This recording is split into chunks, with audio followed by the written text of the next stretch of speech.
Good afternoon to folks who are logging in. Welcome to our Lunch and Learn session on animal welfare. If you could take a second and use the chat feature to sign in with your name and your federal agency, that would be helpful for us to keep track of who's here.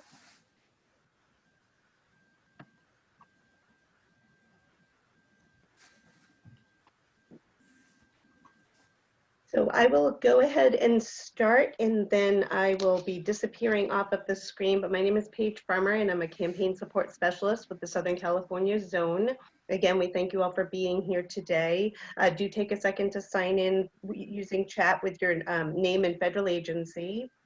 So my role right now is just to give you a couple of tips on how to view the panel in the best way that we have found over the course of doing this.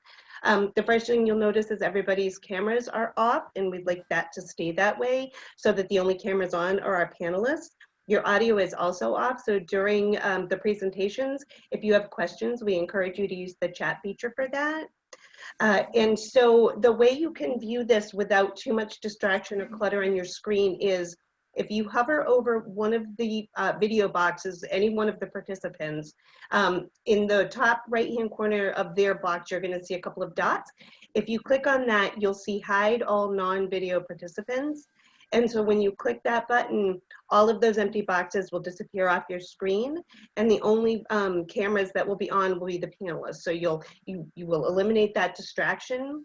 The other thing I would recommend doing in terms of viewing is up in the upper right-hand corner of your screen where you see view. If you click on that and do gallery view, it just gives you all of the panelists together at one time versus the speaker view, which is one face at one time, and that can be you can't see everybody all at once. So those are just a couple of recommendations that we have for that.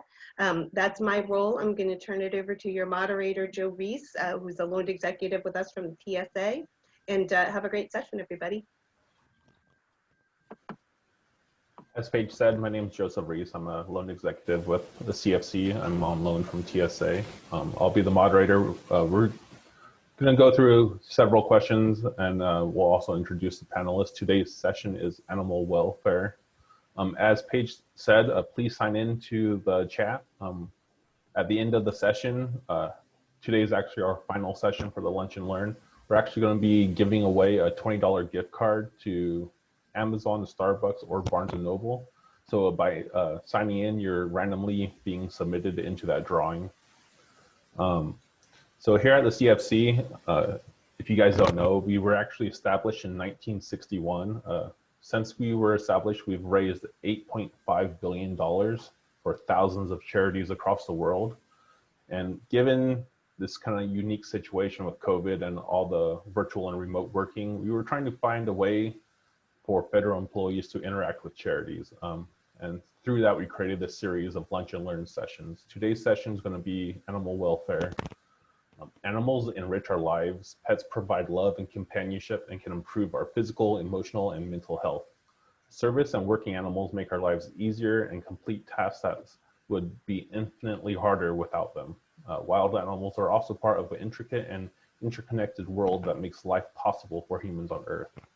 Because animals can't speak for themselves, it falls on us to care for them and protect them. With its rescuing man's best friends, wandering the streets in search of food or shelter, or protecting national treasures such as the bald eagle, animal welfare efforts are often unsung. So today for the session, we have 4 panelists from different charities. We have Rancho Coastal Humane Society, Nina Jimenez Taylor.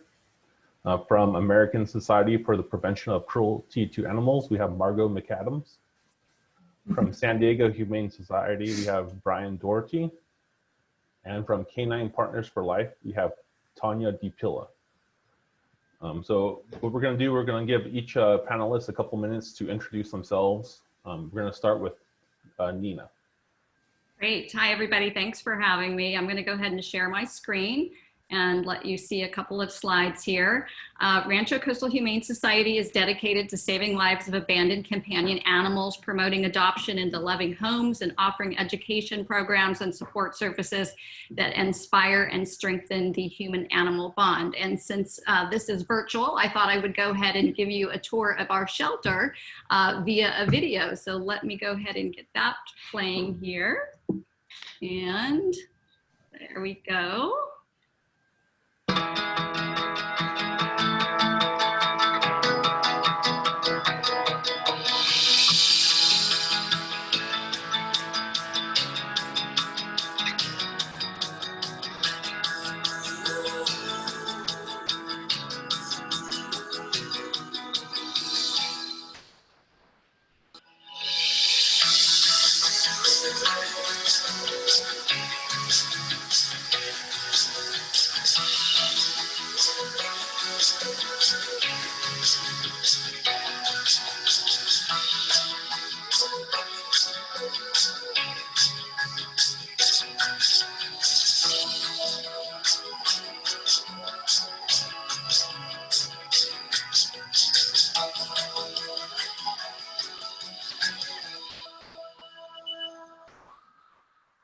So Rancho Coastal Humane Society has been around as long as the CFC. Since 1960, we serve the 3.3 million people of San Diego County and the surrounding regions. The majority of our animals, many of our animals come from shelters throughout the region. We bring them in where there's overcrowding or nearing capacity, and we bring them here to our shelter. Here they're treated for medical conditions. We address any behavior issues. We look for the perfect fit, matching the needs of the animal to the desire of the family. As long as it takes. We've had some animals here up to a year, but of course puppies and kittens, they go pretty quickly. But in addition to animal adoptions, that's what we're known for, but is really our programs and services that you saw in the video. We do a lot with the community in terms of our pet food bank. We have what's called an animal safe house program, which is temporary emergency boarding for folks in crisis. And I'll talk a little bit more about that later. We have animal camps for kids. We also have pet assisted therapy, a pet loss support group, and foster and volunteer programs. So that gives you a good overview of Rancho Coastal Humane Society. And the CFC is important to our mission because we really look to partner with you in helping show some love to animal welfare related causes. Thank you, Nina. And just before we move on to the next panelist, I just want to let you guys know that we are recording the session and we'll be posting it to our website. So if you guys have any friends that can't make it to the session, this will be available. Then moving on, we're going to be going to Margot. Okay, I'm going to share my screen and hopefully this goes well. Can everybody see that? Looks good. Okay, great. Okay, so yes, I'm Margot McAdams. I'm Director of Philanthropy for the ASPCA. I work primarily with donors and donor groups west of the Mississippi. And I've been with the ASPCA for 5 years. I'm just going to run through our kind of very generally our programs, and happy to answer any questions if anyone have, even afterwards by email if that's easier for folks. But the ASPCA was the first humane society established in North America, and today it's one of the largest in the world. Our mission is simply to provide effective means for the prevention of cruelty to animals throughout the United States. We do this in a variety of ways. We have a field investigations and response team that deploys nationwide, responding to natural disasters and cruelty cases, such as puppy mills, dog fighting cases, hoarding, failed rescues, those kinds of things. We assist thousands of animals every year. We also provide crime scene and forensic analysis and legal support. We typically work with a local law enforcement to access the property and then to kind of see if a court case arises out of it, to see that through. We have behavioral specialists who rehabilitate animal victims of cruelty and neglect to get them ready for adoption. And we work with local, state, and federal governments to develop animal protection laws. We also focus on adoption, as most animal welfare organizations do. We do this by transporting tens of thousands of animals annually from overcapacity shelters to shelters with higher demand, which increases their chances for adoption. Last year in California alone, we transported almost 15,000 animals. We promote adoption of dogs, cats, and horses nationwide through a variety of ways, working with local rescues and groups. And we also have national campaigns of our own. We offer training, consultations, and grants to shelters and rescue groups nationwide to improve capacity to care for animals in their communities. And one of the biggest one of our big campaigns at this point that will be kind of expanding in the next few years is improving access to veterinary care and preventing animal homelessness, which we've been doing, but this is kind of a focus. This is going to be our new focus going forward.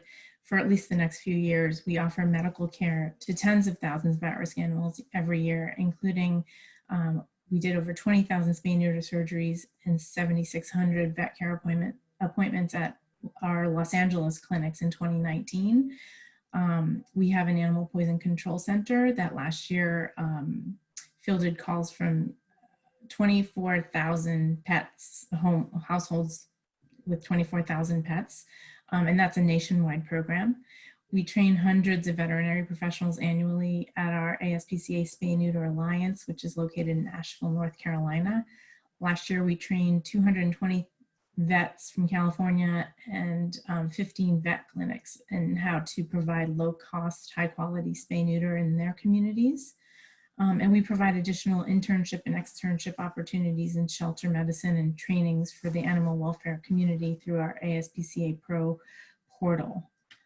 And just to give you a visual, this kind of is a little a depiction of our programs and where they're focused nationwide. Of course, our field investigations and response, we go to anywhere we're needed. So that's not depicted here, but in California in particular, you can see we have community engagement teams that go out and interact with the community to make sure that they're aware of our services and know how to access them. We have staff offices here. We have community medicine and spay-neuter facilities, and we have mobile clinics as well.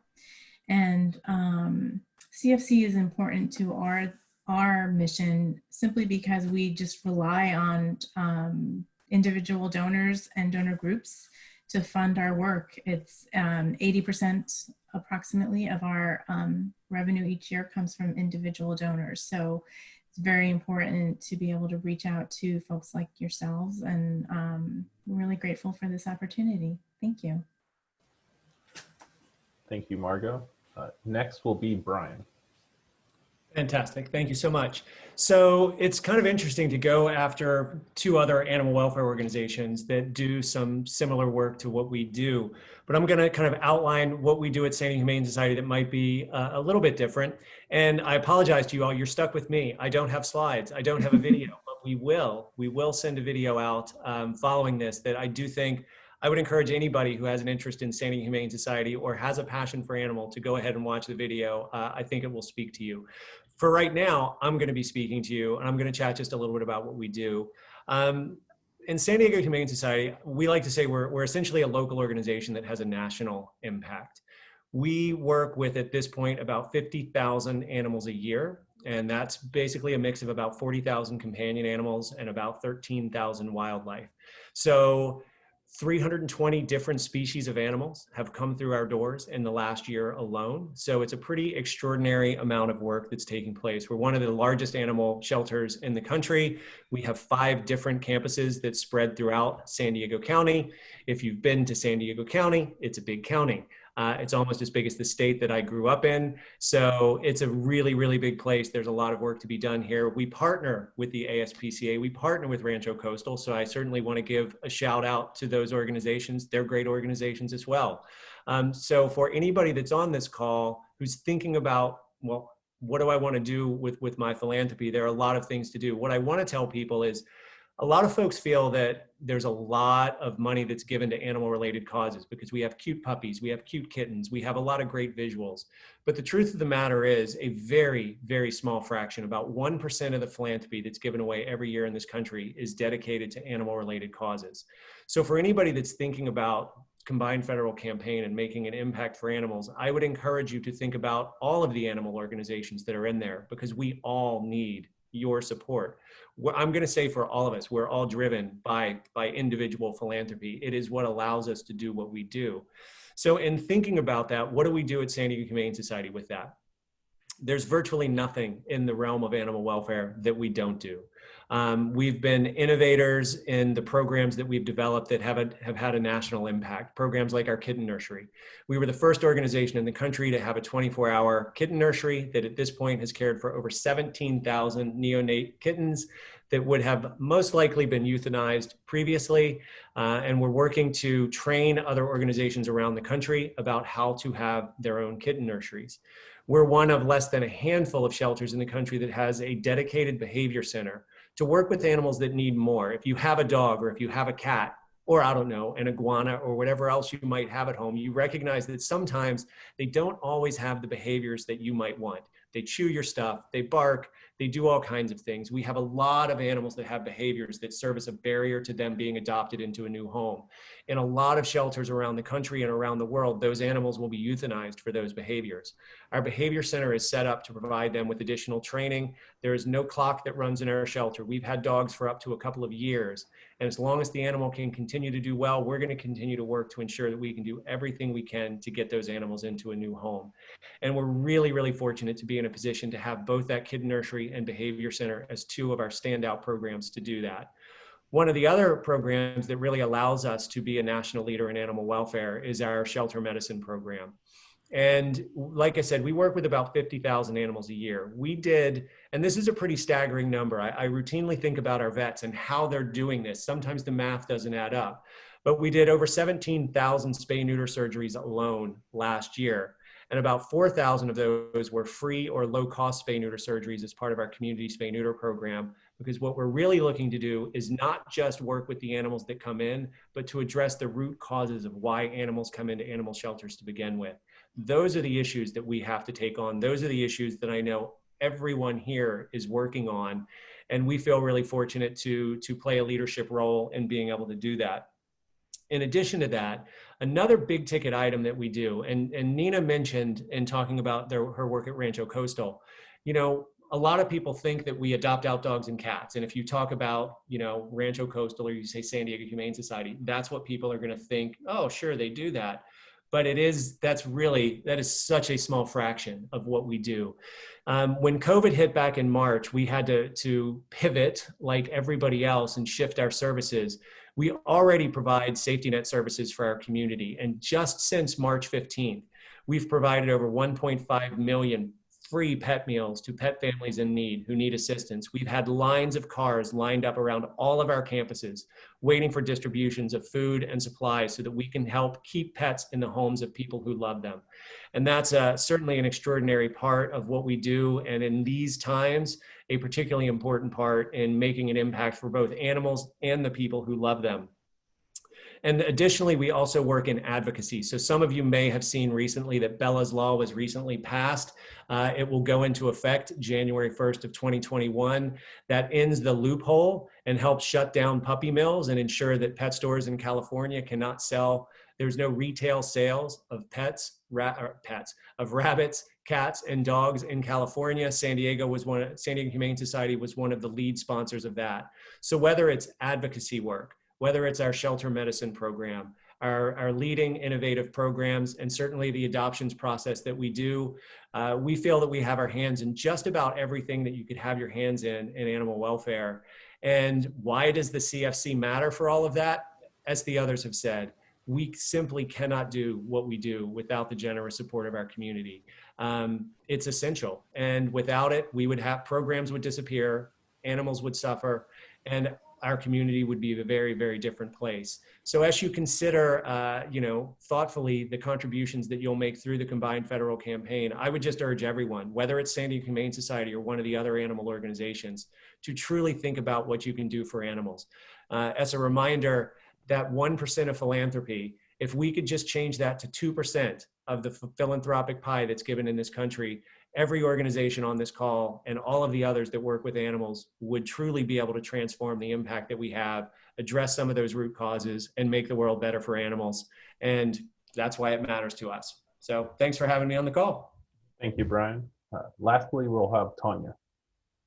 Okay. Thank you so much. I'm just going to share my screen real quick. Okay. Thank you. My name is Tanya, and I'm excited today to share with you Canine Partners for Life. Our organization specializes in training service and companion dogs for individuals with a wide range of physical and cognitive disabilities. So we primarily train for people with physical impairments. So that can be anybody who has limited mobility of their arms or their legs. Our dogs are taught to retrieve items, open and close doors, press elevator buttons, things of that nature. We also train some medical alert dogs. So dogs that alert someone before a seizure occurs, alert to cardiac syncope conditions, or even low blood sugar for individuals with diabetes. And then we also have a companion dog program, which are dogs that are placed in the home environment to really provide just comfort and emotional support for a lot of times kids with autism, Down syndrome, maybe somebody who's elderly and could use the companionship of a dog but can't train a puppy on their own. We do all of that training for them. So all of our dogs go through a 2-year training program before they're placed with an individual who has a disability, and their skills are customized to meet that person's needs, because even though 2 people might have the same disability, it doesn't mean that their needs are the same. So all of our dogs are custom trained, and we do place service dogs nationwide.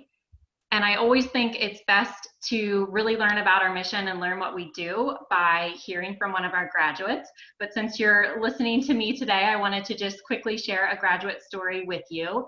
And on the screen, you can see Courtney and Zido.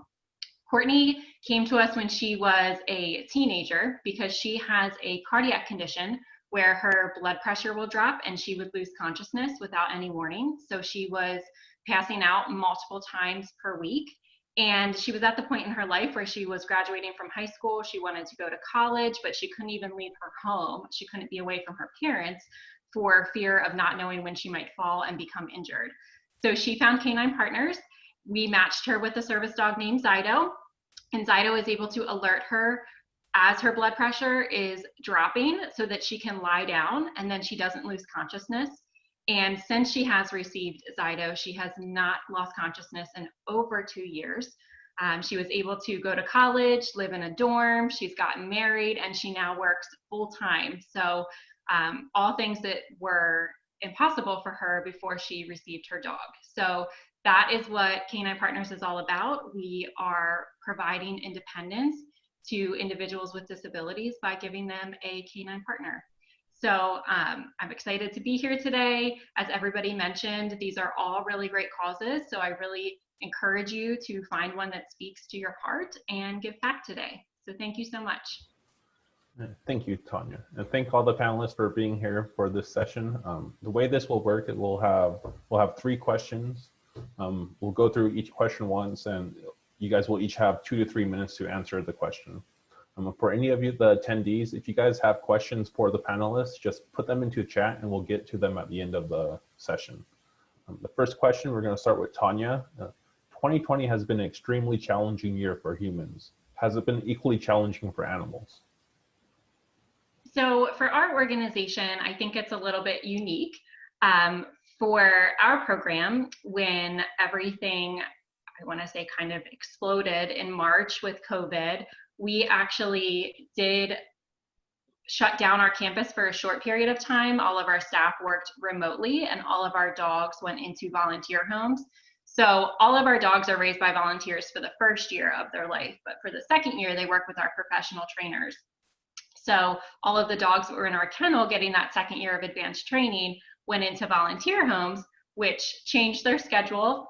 They were still getting lots of love and attention and getting to be with a family, but it certainly changed their day-to-day training schedule. Our trainers were doing FaceTime and Zoom sessions with the dogs to kind of try to keep up on that training as best we could. So it affected their schedule a little bit, but how it affects our service dogs that are actually working. One thing that we always tell our graduates when we are training them, they come through what's called team training, where the individuals are learning how to work with the dogs. And we always tell them, you know, whatever you're feeling, your emotions travel down the leash. So if you are really stressed out or you're really anxious, your dog can sense that and feel that. And for our graduates, we service people with disabilities. We service people with compromised immune systems. So we service a very vulnerable population to this disability or to this virus. And it has totally changed the way that they live their lives. Many of our graduates have not left their homes at all since March. So that certainly changes the dog schedule too. I mean, they're feeling that extra stress that the graduates have. They're not getting out in public as much as they used to. So our teams have had to kind of get creative and make sure that they're keeping up on their skills in the home environment, but also still getting exercise and playtime and getting that time to just be a dog as well. So I think it, I mean, they've been in homes, they've been getting the love, they've been getting training, but it's just more changed their schedule for our dogs in training, and also just affected our graduates, which affects our dogs as well. You know, individuals who have seizures, sometimes stress can bring on extra seizure activity. So it just has kind of changed their day-to-day life a little bit. Thank you, Tanya. And Brian?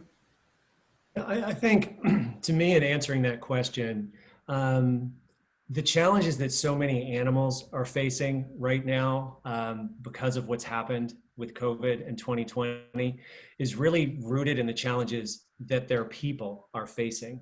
And, you know, I mentioned the pet meals that we've provided since the beginning of COVID at over 1.5 million. The services that many individuals need for their animals are really significant.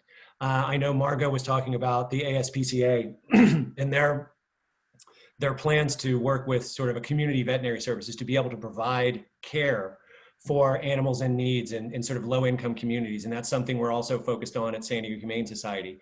We started up we're partnering with a Mobile Mondays program now, where we're going out and providing free veterinary shots and free veterinary care for different communities where we feel there's a need. And we're going to continue to ramp those services up.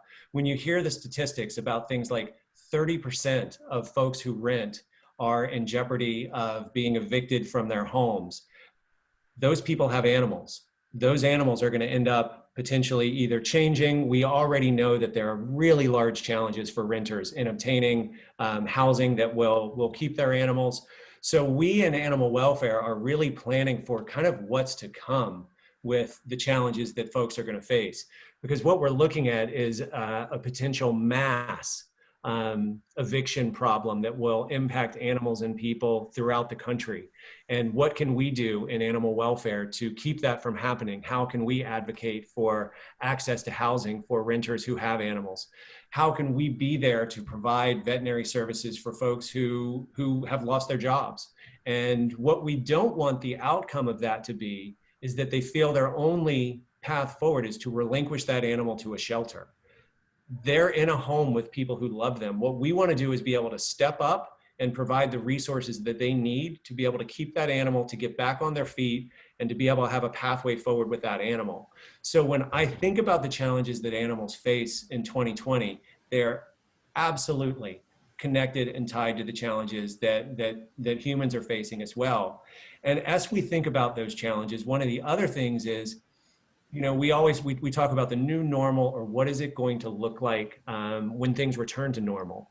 And I don't think any of us know that. If we did, we would likely be able to invest in all of the right stocks and then not have to actually work, and we would just truly become philanthropists. But as we try and figure that part out, we also know that many animals, mine included, have gotten quite accustomed to me being home with them throughout most of the day. And animals are going to be significantly impacted and challenged when their people go back into the workplace. And there are going to be a lot of behavioral issues and a lot of sort of adverse impacts that pets are going to feel from that. So what are we working on in animal welfare to be able to do that, to help those wrestling with those challenges? So we have the Behavior Center to provide training for the community on what to do if your animals are misbehaving when they go back to work.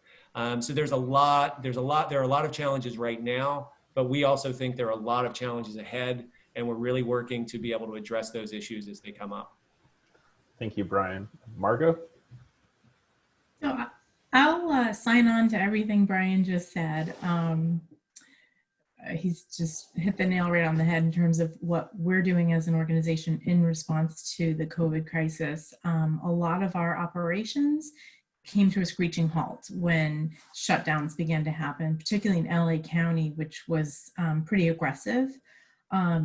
We were shut down in terms of our community medicine program. Our relocation program was shut down. So we pivoted to do food distribution and to do emergency sheltering, and slowly started to ramp up those programs once things started to open up a little bit. But then, you know, we're in shutdown again. So it's from day to day, what we're able to do in terms of our regular work is just all over the place. So we're keeping busy with other things and really trying to address the needs of people who are experiencing turmoil in their lives as a result of this virus. So just providing for the basics.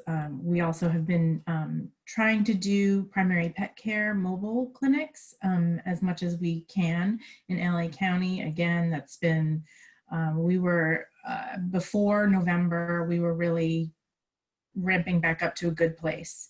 That started to slow down as cases started to explode again. So, you know, we're just trying to go with the flow and be real strategic about what we can offer and when and where. As far as the work that we do with shelters, that's been kind of, I think, unique to the ASPCA in that we grant out $10 to $12 million a year to local rescues and shelters.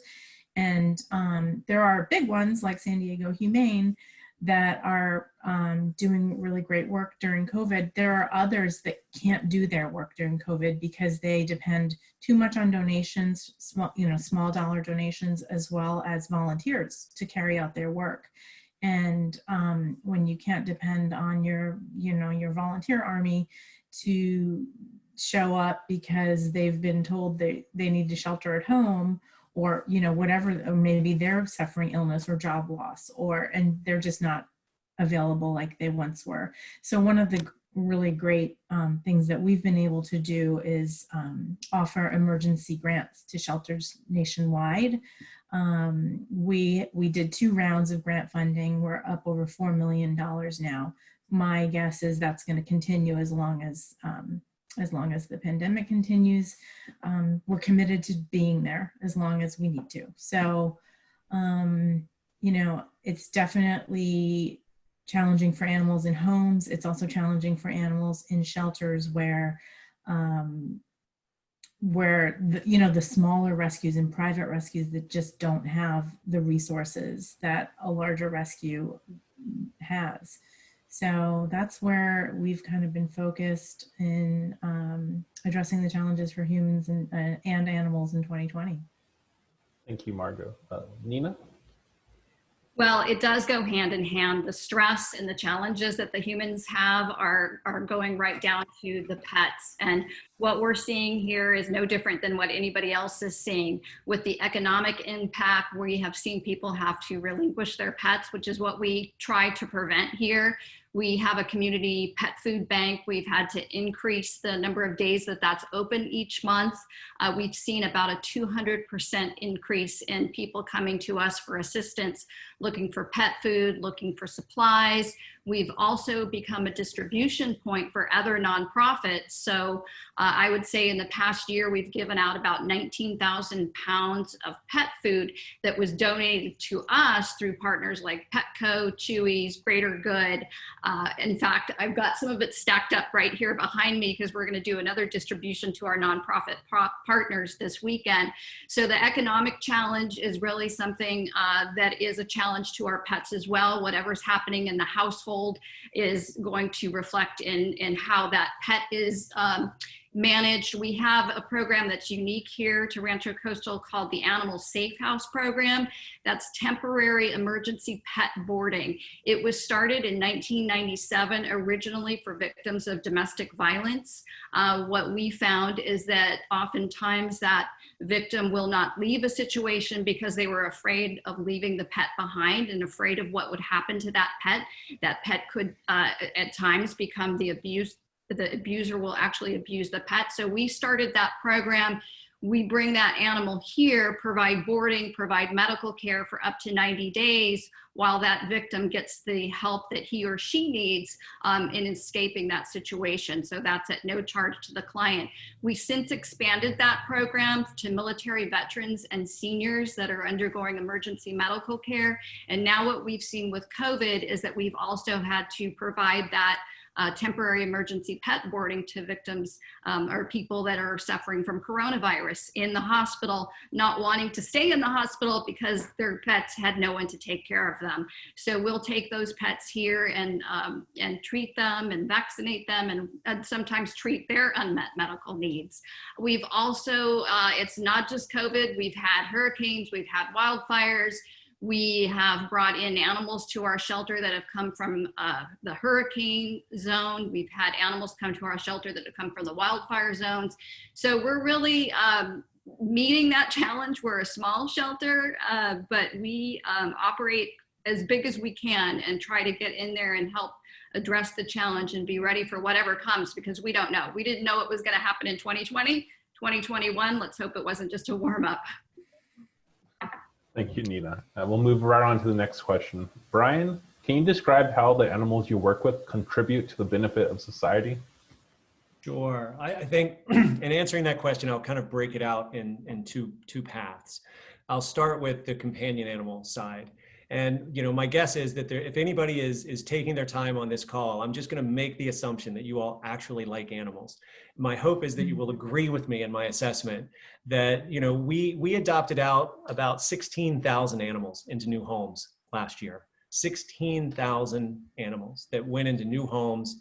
That, to me, what animals do for us is they provide friendship, they provide love, they provide support. Everybody has their own story about how, if you have a pet, how that pet impacted you and what it means to you. And we provide that every single day, all the time, to the tune of about 16,000 adoptions just last year alone. So I think what those animals are doing are brightening our community in immeasurable ways of just bringing joy to the people that they're with. But for us at San Diego Humane Society, one of the things that I think is relatively unique about the work that we do, because most animal welfare organizations don't have a wildlife component, certainly not one the size and the scope that we do. So having taken in about 13,000 wild animals that have been brought in for us to rehabilitate and then to re-release back into the wild, we're contributing to the biodiversity of our community. San Diego is one of the most biodiverse communities in the entire country. We are part of the Pacific Flyway, so there are an extraordinary amount of migratory birds that fly through San Diego. If they get injured, they come into our care. We've expanded our reach for animals this year by taking over the Fund for Animals, which was actually a component of the Humane Society of the United States. That allows us to care for San Diego County's apex predators. So recently we had a story that went sort of national and international in caring for a bobcat and being able to re-release that bobcat back into the wild. So, I think most of us can probably look and think that humans have in fact had a few adverse impacts on this planet. And the highways and the roads and the other things that we have set up into the natural world of animals has disrupted their world and often presents extraordinary problems for them. Through our work with Project Wildlife, we're able to meet those needs to help the animals that need help when they need it most. and to try and put them back into the wild, again, to contribute to our biodiversity and to ensure that the wildlife that surrounds us can continue to be there and that they have safe haven when they're injured and when they need help the most, as I said. So those are, I think, some of the ways that the animals that we help, I would say, contribute to the benefit of society. Thank you, Brian. Nina, same question. Well, I always like to say that I have the best bosses in the world because I work for the animals and the people who love them. But absolutely, our animals have a huge impact on our life. I think I just heard a recent statistic that said something like 3 out of 4 people consider their pet to be a member of their family. So for us, it is so important to ensure that people can stay together during the tough times, whether it's COVID, whether it's medical issues. So really promoting that human-animal bond. We have a very, very robust humane education program for kids. We had to curtail it somewhat with our animal camps, and our spring animal camps ended up being canceled, but we were able to relaunch our summer camps with lots of social distancing and masks. But we believe so strongly in that humane education component that teaching kids compassion and kindness and how to care for animals is really only going to make the world a better place overall. So again, just really supporting that human-animal bond, the connection that you have to your pet. I know when I have a rough day, going home and snuggling with my dog or hearing my cat purr can change everything. So they're vital to our life, and I think they have no voice, and that's why we're all here to speak for them and make sure that they're cared for and somebody is speaking for them. Thank you, Nina. Tanya? So at Canine Partners for Life, with the dogs we work with and train to become service or companion dogs, they really are helping individuals become part of society. I mean, for people who have had challenges in their life, who have had very limited independence, these dogs are giving them the ability to be able to get an education, to be able to have a career, to be more active with their families, to volunteer in their communities.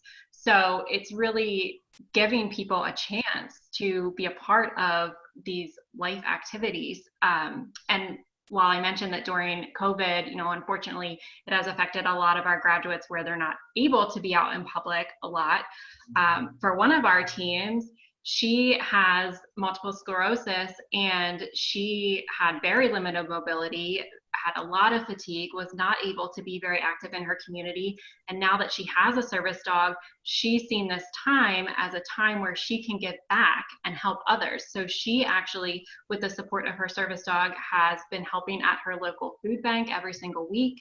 She's been cooking meals at her church.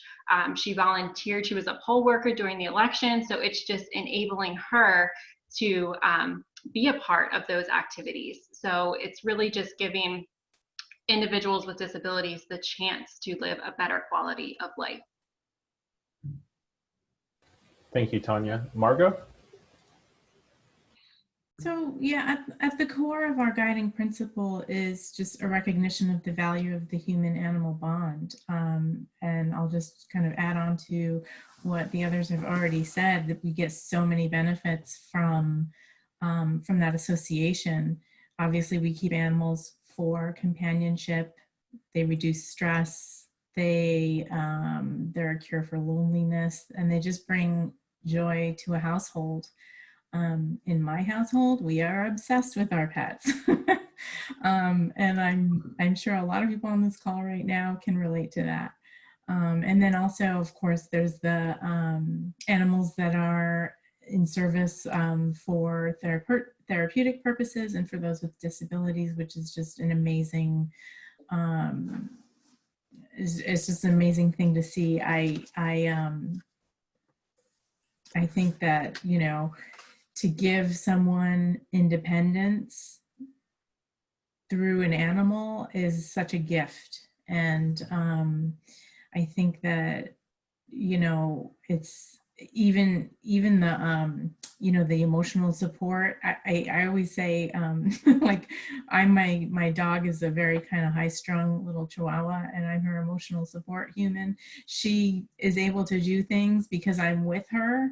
But I'm really, I'm just such so much happier having her in my life. She's brought so much joy into my life. I found her at a shelter.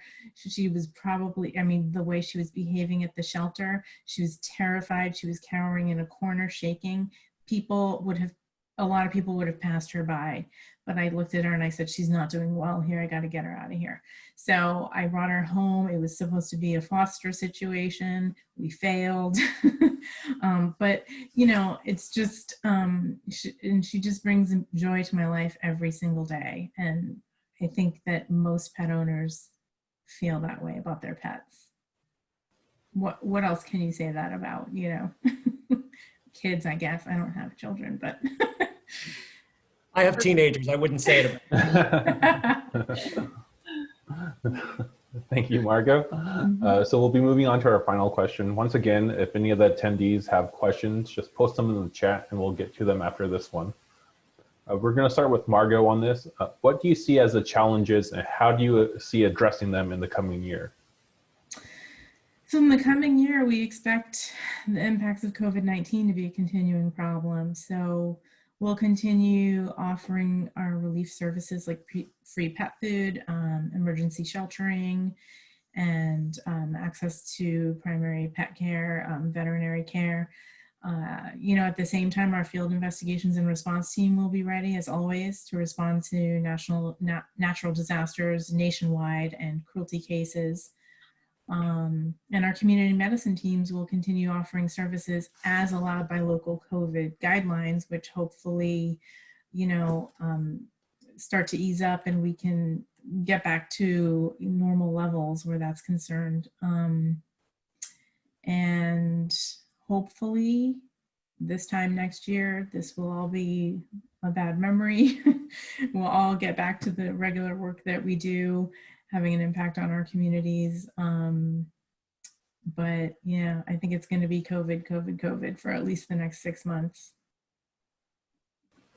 Unfortunately, that seems likely. Next, we'll be doing Tanya. I think one of the biggest challenges that we've already faced and are continuing to face as we've gone back into quarantine and communities being shut down again is just that it is affecting the training that we can provide to our dogs. So becoming a service dog, you know, service dogs are with their person 24/7. So they're going out in public every day. So when we are training our dogs, that's something that we try to do. We get them out in public every day. We get them exposed to different environments, different sights, different sounds, different smells.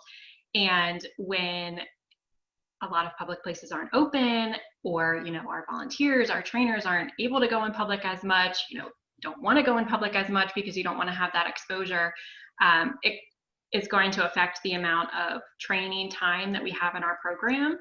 It could extend the amount of time that our dogs need to be trained, which then will affect the number of dogs that we're able to place and the number of people that we're able to service. So we've been trying to get really creative, and, you know, our volunteers and our trainers are doing a great job getting the dogs out in public when they can, but just creating environments in the home that they can work on different skills and recreate different environments in public in the home. So that's been a challenge. And then, of course, like many nonprofits, a challenge this year and in the coming year is going to be funding. You know, we, like everybody has said, are funded primarily by individuals. We don't receive any government funding. So to have so many people being affected by this virus significantly financially, that does affect the income that we receive. So that's been a big challenge for us as well. But we are grateful that, you know, we are still able to move our mission forward, that we are still able to support our team. So we just really appreciate everybody's support. And we know that everybody is going through a challenging time. So like everybody's saying, we're hopeful that the year ahead will get a little bit better. Thank you, Tanya. Nina, same question. So we've had to improvise pretty much every single one of our programs here, but we have kept what we can going. The shelter is still closed to the general public. We did launch adoptions by appointment shortly after the shutdown in March. So since April, we've done adoptions by appointment. That is actually going really, really well. We have been adopting out about the same number of animals every month. We've seen a flood of applications and actually a tremendous number of people wanting to foster. So that's one good aspect in all of this. A lot of people are like, well, I'm at home now, so maybe I should foster. So that has been really helpful. And adopt, we've seen a lot of adoptions, but we counsel people very closely on, okay, when you go back to work, what are you going to do with that animal? So we make sure that it's going to be a good long-term match and not just something for the interim while I'm working from home. But we also anticipate that COVID isn't going away anytime soon. So we are having to improvise. We've seen a tremendous impact on just the way that we fundraise, our live in-person events, our walks, our galas, our things like that, that we don't have that face-to-face connection with people. So that's why doing something like this is wonderful, because we have the opportunity to get with you and meet with you in somewhat of a virtual face-to-face. So we anticipate that challenge to continue and look for ways that we can adapt. Animal intake will be another focus for us. Like I mentioned earlier, we go out to shelters outside of San Diego County, in San Diego County and outside of San Diego County, and bring those animals here. So we're looking at how can we get farther? How can we go more places? California, unfortunately, is second in the nation for euthanasia for time or space. Very surprising to people because we're very pet friendly here in San Diego County, and we did achieve no-kill status in 2015. We're part of the San Diego Animal Welfare Coalition, and we've worked very hard to achieve that status, but that's not the case in the rest of California. So that's really something that we're working very hard on here at our shelter and with our programs to help eliminate that terrible statistic. Thank you, Nina. Brian? Sure. So I think there are a lot of challenges, but right, COVID lies at the heart of them. And I touched on, I think in my opening remarks, a number of the challenges that are related to COVID. We know there's a ton of economic uncertainty. We know there are massive implications that are going to happen for animals and people as a result of that. And every organization on this call and so many others are going to have to continue to adapt and evolve our programs, the way that we deliver our services, the way that our people work, the way that our clients and those that rely on us can get to us. That's going to be an ongoing challenge related to COVID. One of the things at San Diego Humane Society that we also wrestle with, and Margot mentioned this in hers, climate change is certainly happening. I'll just go ahead and put that out there. San Diego Humane Society has one of the largest humane law enforcement and emergency response teams in California and really in the country. We are first responders for wildfires in San Diego. Back with the Valley Fire that we had a couple of months ago, we were out for the entire time, rescuing animals on the front lines, providing safe haven for folks who have evacuated. We expect that those challenges with climate change and worsening fire conditions are going to continue. We had a response just last night, literally last night, where we had our emergency response team out setting up, providing space for evacuees to take their animals. So I think that's going to continue. All of us have a challenge that has existed for centuries, really, at this point, in advocating and educating people about the needs of the animals and really being able to communicate to people about why animals matter, how they should be treated, what it means to bring an animal into your life. Why would you want to consider adopting an animal instead of buying one from a breeder? There are a host of educational challenges that I think we need to meet within our community and really in the world. And we're going to be looking to help meet those challenges. Continuing on, community cats, we estimate that there are probably 300,000 to 500,000 feral or community cats, as we call them, in San Diego County alone. This sits as one of the largest challenges that really animal welfare groups in any community have to work with. How can we address that challenge? It's unbelievably complicated. It's very emotional for a lot of people and how to come to terms with that. But we're looking at how to meet those challenges. And then lastly, I will chime in with Tanya as well, funding. Funding is a challenge, and it is for all of us and probably for every animal welfare group. The needs far outpace the funding that all of us receive. So really looking at what the community can do, how we can engage the community. Nina touched on it. all of us also have had challenges in the way that we can work with the community. We can't hold the events that we used to hold. We can't engage with people to showcase the work that we're doing. So we have to evolve, and it's a massive challenge, because the truth of the matter is, you know, Nina could show that video earlier of a virtual tour of Rancho Coastal, but that doesn't come close to telling you what it would feel like to actually be in the shelter and to look at what's taking place and going on. We're losing that. So our ability to again, have a forum like this to try and get that, to encourage everyone who's on this line to be an advocate for the animal-related causes that you connect with and that you find a passion with. Funding is going to be a challenge for all of us, and it lies at the heart of our ability to make the world better for animals and the people who love them. Thank you, Brian. And thank you to all the panelists for attending today's session. That concludes the final question that we have. I do not see any questions from the attendees.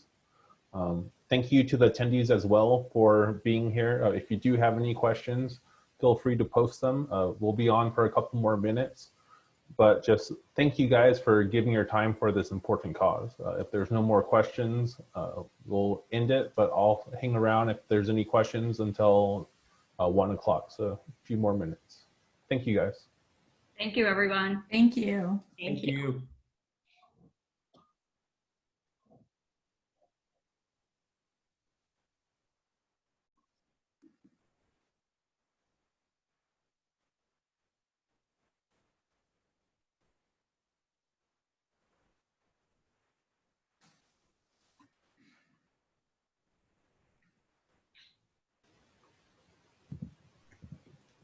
And for those of you guys still here, we are recording this session. If you guys think you have friends that would like to, or coworkers that would like to hear it, we'll be posting it to our website.